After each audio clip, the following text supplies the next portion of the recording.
یہ قرآن ایک بابرکت کتاب ہے جسے ہم نے آپ صلی اللہ علیہ وسلم پر نازل کیا تاکہ لوگ اس پہ غور اور فکر کریں اور تاکہ اہل فہم اس سے نصیحت حاصل کریں۔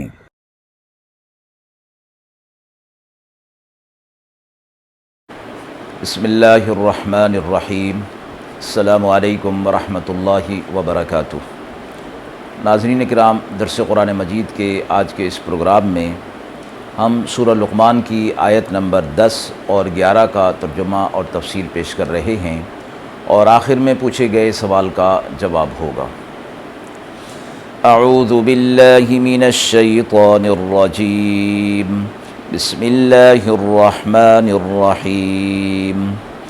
خلق السماوات بغير عمد ترونها وألقى في الأرض رواسي أن تميد بكم وبث فيها من كل دابة وأنزلنا من السماء ماء فأنبتنا فيها من كل زوج كريم هذا خلق الله فأروني ماذا خلق الذين من دونه بل الظالمون في ضلال مبين۔ آیات مبارکہ کا ترجمہ ملاحظہ فرمائیں۔ بنائے آسمان بغیر ستونوں کے کہ تم اس کو دیکھتے ہو، اور رکھ دیے زمین پر پہاڑ کہ تم کو لے کر جھک نہ پڑے، اور بکھیر دیے اس میں سب طرح کے جانور، اور اتارا ہم نے آسمان سے پانی، پھر اگائے اس سے زمین میں ہر قسم کے نباتات۔ یہ سب کچھ بنایا ہوا ہے اللہ کا، اب دکھاؤ مجھے کیا بنایا ہے اوروں نے جو اس کے سوا ہیں؟ کچھ نہیں، لیکن یہ ظالم واضح بھٹک رہے ہیں۔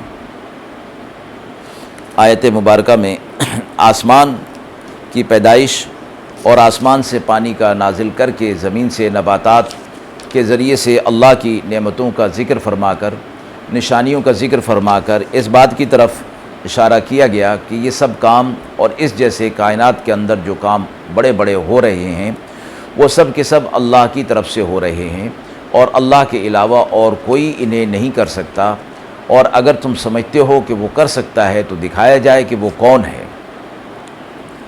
فرمایا گیا کہ اللہ تعالیٰ نے آسمانوں کو بغیر ستون کے پیدا کیا، اور اس بات کو تم خود دیکھتے ہو، مشاہدہ کرتے ہو، یعنی اگر ستون ہوتے تو تم ان کو دیکھ لیتے، جب ستون نظر نہیں آتے تو معلوم ہوا کہ یہ آسمان کی عظیم الشان چھت بغیر ستونوں کے اللہ رب العزت نے بنا دی ہے۔ اس آیت نے اللہ تعالیٰ کی قدرت کاملہ کی یہ نشانی بیان کی کہ آسمان کی اتنی وسیع اور عریض اور اتنی بلند اور عظیم الشان چھت کو ایسا بنایا کہ اس میں کوئی ستون نہیں رکھا، اور یہ اللہ کی قدرت اور اس کی قدرت کاملہ کی نشانی ہے۔ اور اگلی آیت میں یہ فرمایا اللہ کے علاوہ یہ کسی اور کا کام نہیں ہے، اور تم سمجھتے ہو کہ یہ کسی اور کا کام ہے تو اس کو سامنے لایا جائے، پیش کیا جائے۔ اور ایسے لوگ جو اس قسم کا عقیدہ رکھتے ہیں، اللہ کے ساتھ شریک ٹھہراتے ہیں، یہ لوگ ظالم ہیں کہ شرک بہت بڑا ظلم ہے اور واضح گمراہی کے اندر مبتلا ہو گئے ہیں۔ اب جب تک اس شرک سے وہ توبہ نہیں کریں گے، گمراہی سے بھی ہٹ نہیں سکتے، گمراہی کے اندر ہی مبتلا رہیں گے۔ آیت کے حوالے سے سوال پوچھا گیا ہے کہ زمین گول کرہ ہے، اس میں ستون نہیں ہے، جبکہ آیت میں آسمان کی خصوصیت بغیر ستون کے فرمائی گئی ہے۔